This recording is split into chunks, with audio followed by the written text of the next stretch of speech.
Halloween, the spookiest of holidays, and it's just a week away. H-A-L-L-O-W-E-N spells Halloween.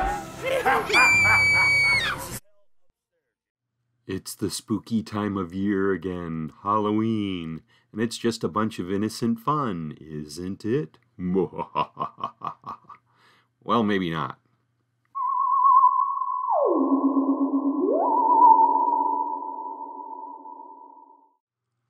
No, Halloween is not just innocent fun, and today I'm going to give you 4 reasons Christians should avoid Halloween and 1 for which they should get involved. Number 1. The first reason for Christians to avoid Halloween has to do with its origins. Now, I'm not going to delve too deeply into this, but let's just say that the origins of Halloween, both modern and ancient, are occult.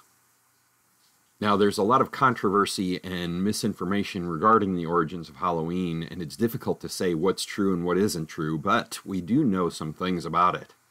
We know that certain elements of it are tied to Samhain, as well as the Roman Catholic holidays of All Saints' Day and All Souls' Day, the latter of which pertains to souls that have died, in particular those which are in purgatory, and praying them out of that unscriptural location. The traditional view among occultists is that at Halloween is when the veil between the living and the dead is at its thinnest. It is a time when they believe that the dead can interact with the living very easily. These are totally pagan and unscriptural concepts. But I'm not going to delve too deeply in the ancient history of Halloween, because it is obscure and a lot of questions surround it. We really have no need to do that, because modern Halloween has just as much wrong with it as ancient Halloween. The holiday that we celebrate in America generally started in the 1940s and 50s. It became popular after World War II. That's when the idea of children dressing up in costumes and going door to door asking for candy really came into vogue. But there's enough glorification of evil in the modern celebration of Halloween to show that it is a satanic holiday. That brings us to reason number 2. Number 2.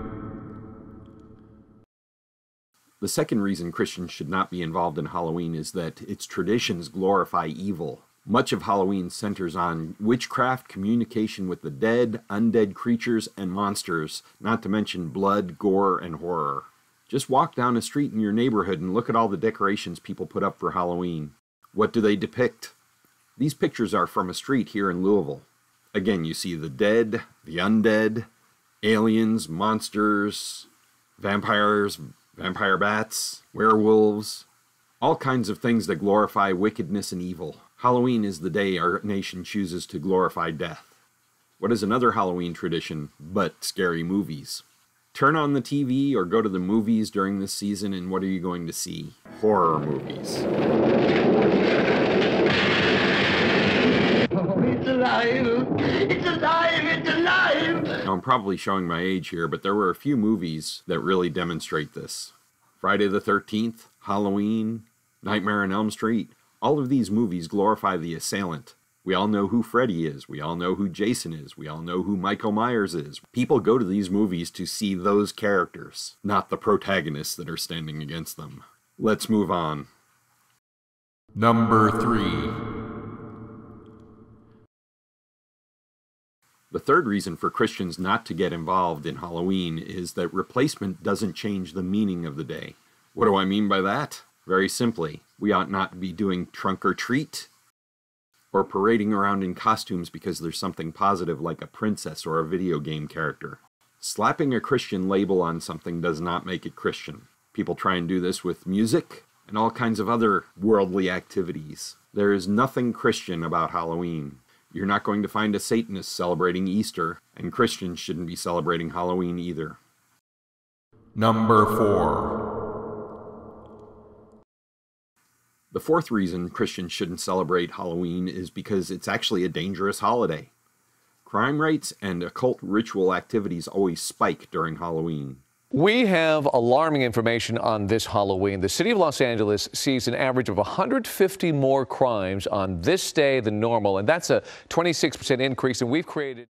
According to Scott Humphrey, a traveler's risk control handler for the insurance industry, there are 17% more crime-related claims on Halloween.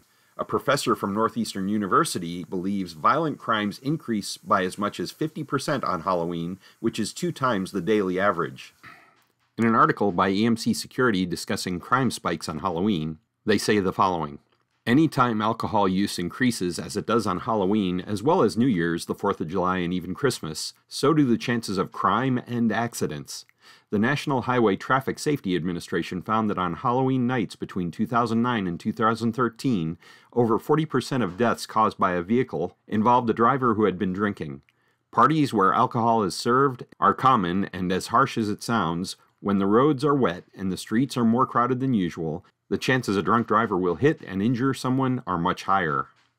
So what's the number one type of criminal activity that increased on Halloween? Property crime. And while vandalism is indeed common, 60% of these claims involve theft from a home, including breaking and entering whether you're there or not. Halloween is indeed a dangerous holiday. During the Halloween season, pets, especially black cats, often go missing. Do you think that's really a coincidence? Go into the woods in some rural areas and you'll find sacrificed animals the day after Halloween. Of course, that also raises the question of human trafficking. Human trafficking has become a growing concern in America. What better time to attack children than when they're in costume and may not be noticed if they go missing?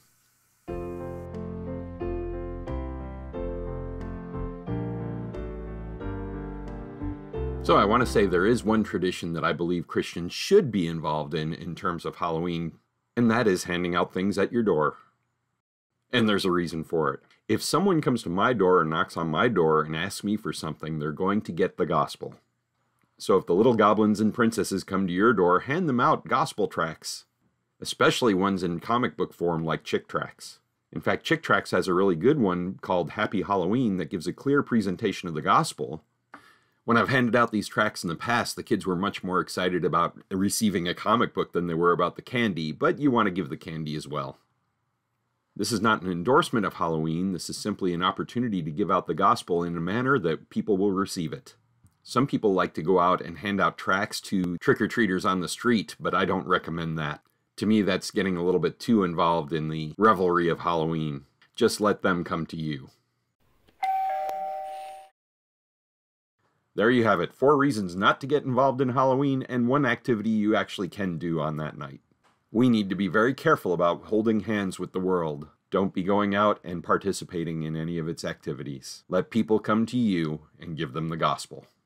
Love not the world, neither the things that are in the world. If any man love the world, the love of the Father is not in him. 1 John 2:15.